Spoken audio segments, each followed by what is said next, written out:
Today, we're talking about overcoming jealousy with Shannen Bryant. I knew there was something going on. I, I just didn't want to trust myself on it. We're never going to be able to say, I can't guarantee that my husband's going to be faithful to me. And a lot of the advice goes like this. You should definitely be tracking each other on Google so you always know where each other are all the time. On their own, and those things are going to come out on their own. Okay, but if it starts to get to that toxic level, then that's where you have to go, maybe I need to look into this and do some work here. Welcome to another episode of Rich in Relationship. And today we're with Shannen Bryant, who is also a relationship coach. She's a new friend. She's a relationship competence coach. Is that correct, Shannon? Relationship confidence coach. Confidence. I said competence. I like confidence, but maybe it's the same. Welcome to Rich in Relationships. So great to have you here. Thank you, Rich. I'm glad to be here. Hey, a question that I ask everyone on the front end of the show is, how does your heart lead you to do this work? Being jealous myself for decades in relationships led me to do this work, but I never thought that this was something that I'd be helping other people overcome. If you would have told me 8 years ago that this is what I'd be doing, I'd say, I don't think so. I suffered from it for so long. I just thought it was who I was and how I was always going to be. I had no idea that there were solutions for jealousy. Yeah, jealousy is so much more prevalent. I think sometimes it goes on and we don't really want to talk about it or acknowledge it. Mm, Maybe it's acknowledge it. I'm just thinking about my relationship with jealousy and how it showed up. It shows up as, why are you going to dinner with that guy? What do you mean it's mhm. business? And Yeah. it sounds like a legit question, but it's coming from not such a legit place. Yeah, it's coming from it's coming from fear, right? And you hit the nail on the head that people don't wanna talk about it. So, there's not a lot of talk about jealousy. However, many people suffer from it and they get to the point where they get in these really insecure habits, what you were mentioning, questioning your partner all the time, looking through their phone, social media, looking them up on location, where then it becomes these extreme insecure habits that they're doing that cause a lot of anxiety and stress and not feeling present in life and ruining relationships over it. Yeah, it's really interesting that you brought that up. I've read a lot of blog posts, is what they are, and opinions about how people in a deeply committed relationship should handle their technology. And a lot of the advice goes like this. You should definitely be tracking each other on Google or whatever software you are, so you always know where each other are all the time. You should always feel free to go through each other's phones. Like, it should just be okay, because in a really committed marriage, you should be able to do that. You should always be willing to look at each other's text messages and emails, et cetera, et cetera. There should be complete transparency.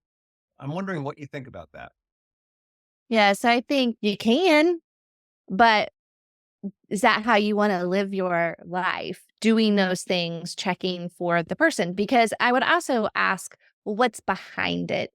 And most of the time, what is behind it is either a lack of trust, fear that somebody's cheating or being lied to. So those are things where we're never going to be able to say, I can't guarantee that my husband's going to be faithful to me our entire relationship. I don't know if we're going to be together for the rest of our lives.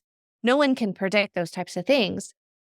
So set that aside because we don't know. It's why is this something that is driving your life? And why is it something that you're so focused on?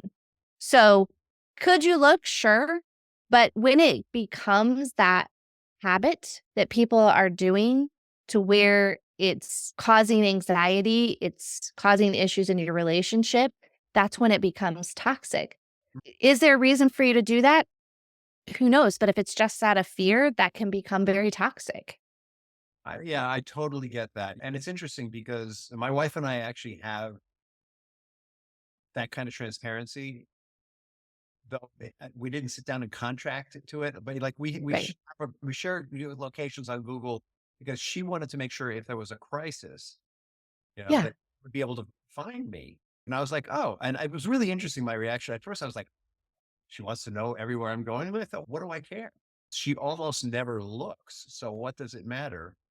I guess the difference is not so much what permission do you have, but how do you feel about it? And I get a lot of couples who have come to me because they found out that their partner Mm, was cheating on them because of a stray text message or whatever.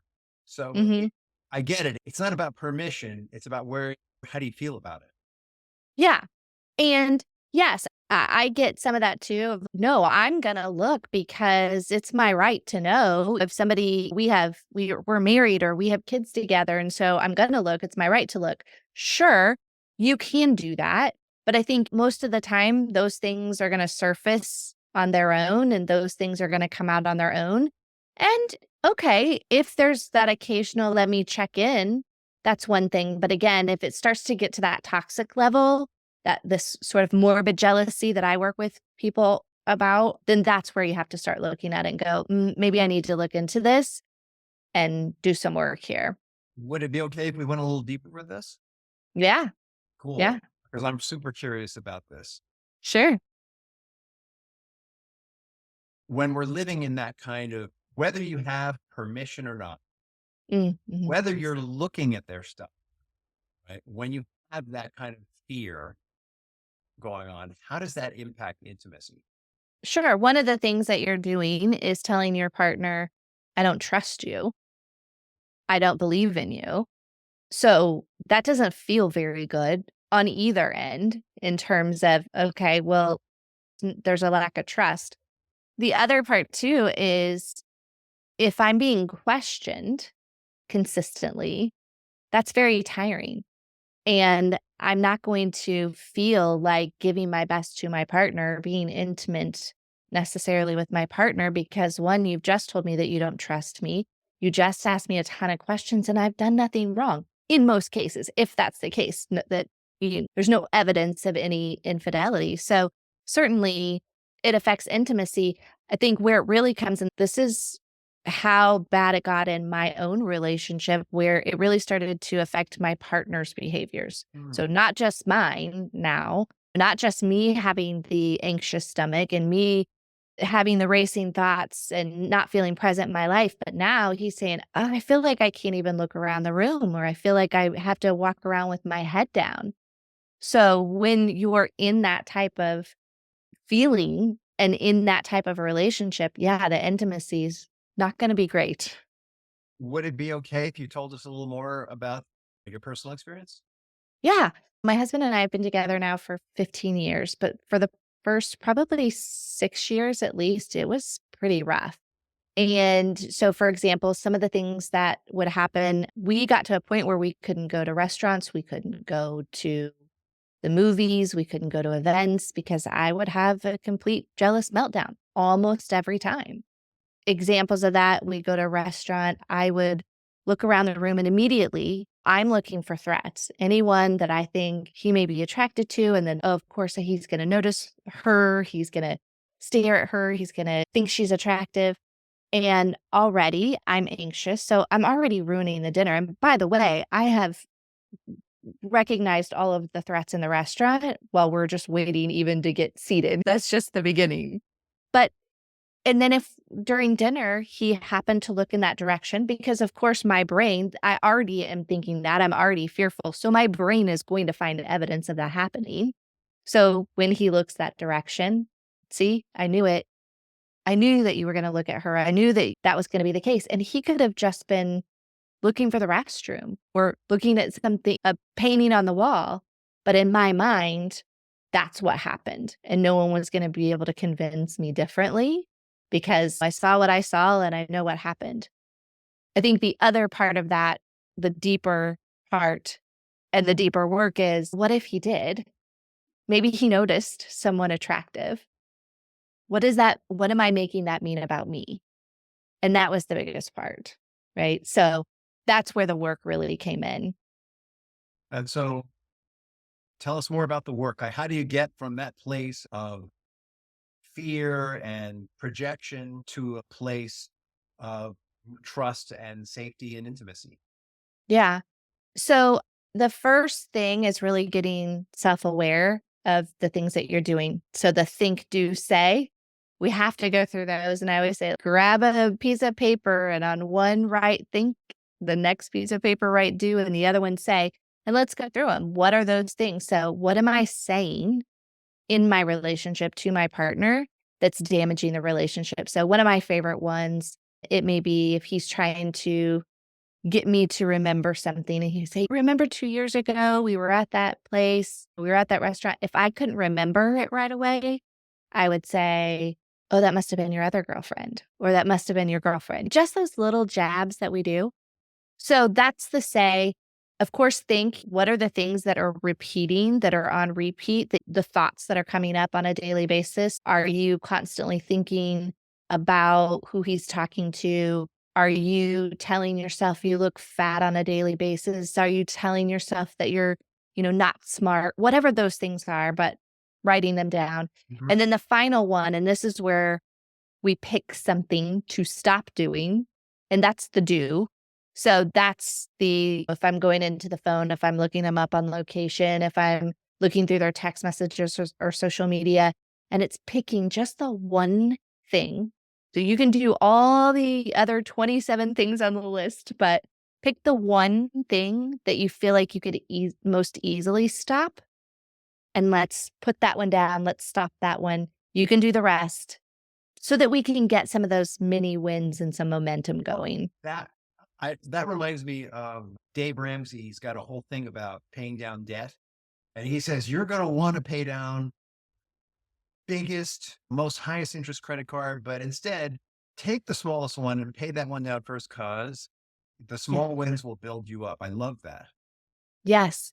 Yeah, because once I see because what happens then is it feels very freeing. Oh my gosh, that's 10 less times today that I got that upset stomach because I'm getting ready to go on the phone and look, that you already feel like crap when you're snooping and you're worried about, what if I find something, or what if this doesn't connect? So if I've lost 10 times, or I'm, not doing that now 10 times a day, you're going to feel better not having that stress. I heard another coach frame it this way. He says, some people are always looking at the gap, right? And what he's talking about is the gap between where you are and where you want to be. Yeah. And he said, instead, if you focus on the small wins that you've made as you're closing the gap, you're going to feel so much better. If you're always focusing on the gap, it always feels like you're never going to get there. And what I love about this also is um, it sounds like for people who are locked in this jealousy cycle, ultimately, they really do want to get out of it. Mm. Yeah, oh, yeah. It's one of those where, yes, you're affecting your partner. As I mentioned, even in my case, it felt like he couldn't look around anymore. As painful as that was for him and as hard as it was for him, the jealousy sufferer wants nothing more than they wish so much that they were not like that. Oh, I just wish I wasn't so jealous. I wish I didn't have these thoughts. Right now, every now and then, I get someone who comes to me and that there's been some infidelity, and he or she Mhm. says, I knew there was something going on. I knew there was something Mm. going on. I just didn't want to trust myself on it. What's the difference between that and what we're talking about? Yeah. That comes up a lot, and what people will say is, "What if I miss something?" Right? Or, I've had that happen before where I was actually cheated on. So here's the difference, and I think we're talking about the difference of fear and intuition, and even just saying the 2 words feel very different. Fear feels very heavy, intuition feels much lighter, breezy, and that's the way that it actually feels in your body too. So fear, you can tell fear right away the difference.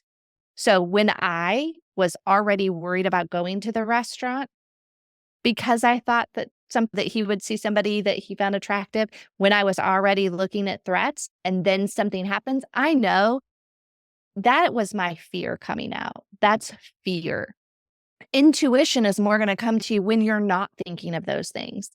I wasn't focused on it. It just popped in my head in the shower, or it just popped in my head as I was drinking coffee that, something isn't adding up. Again, I think it's fine if you feel like there's some intuition there and you want to dig deeper, okay, as long as that doesn't become a habit in a way that you're constantly reassuring yourself or getting reassurance from your partner. So I think that's the difference there. Fear being really heavy and we're already thinking about it in our mind versus intuition's just going to pop in there on its own. That is so well articulated. And I think I love the way you started with they feel different just saying it. So how Hmm. you're going to know is how it feels. And the intuition, you might experience some fear after it, but don't mistake the fear after it for that initial feeling when it first comes up. Totally Yeah. get that. Hey, Shannon, how can people find you? Yeah. So they can visit the website. It's just topself.com. I also have a podcast called Top Self, which you have been a guest on, and that episode will be coming out soon. So looking forward to that. But they can reach me on the website. And that's easy peasy lemon squeezy. And that information is going to be in the podcast notes, of course. So if you didn't write it down in a second, don't worry about it. Just look in the notes. You can grab it there. And I'm sure you can Google Shannen Bryant coach and it'll come right up. Okay, I know you're out there. Last question is what is the legacy you want to leave behind? Oh, that's such a good question. I think one of the biggest things is we don't necessarily spend the time to focus on ourselves in terms of our own self-worth and being really firm in this is what I'm worth and this is what I bring to the table in relationships. We often are very focused on the partner, finding a partner, keeping that partner happy, what that partner's doing and thinking. And so I would love for people to just really turn inward and let's figure out your own value and you feel really proud of your own value because the rest of that stuff, when you and you brought it up, the self-trust, the rest of it's going to fall into place. If you can trust your own judgment and your own decisions, the rest of that is easy. And you know what I get from that is, I love that, by the way. Really love your legacy. What I get from that is when I'm really feeling good about myself, let's say my partner does step out. Yeah. It might not actually be about me. It might be painful and sad for me, but instead of going, you Mhm. MF, how could you do that? I'm going to say that hurt. And that I don't, and I'm going to make a decision about whether I want to work it through or not. I'm Yeah. going to attempt to build that trust, but that's not just get that when they step out, that's their choice. And Mhm. it might be because their needs that they have, they're not being met in the relationship. And I might have some responsibility there, but I don't have to, if I'm feeling confident in myself, if I'm feeling whole about myself, I don't have to go all Armageddon. Yeah. Yeah. Yeah. This does not mean something necessarily about me, or it doesn't mean something that I'm just all negative. And yeah, like I will decide on my own if this is something that I feel like is worth me staying around for or not. Love it. I love it. All right. Thank you so much. You are like an awesome guest. Thank you. I am like having you on my show much better than me. I felt like words on your show. You're really articulate. Next time I go on your show, Thank you. you speak for me. Okay, we'll do it. Have a great day. Thanks, Rich.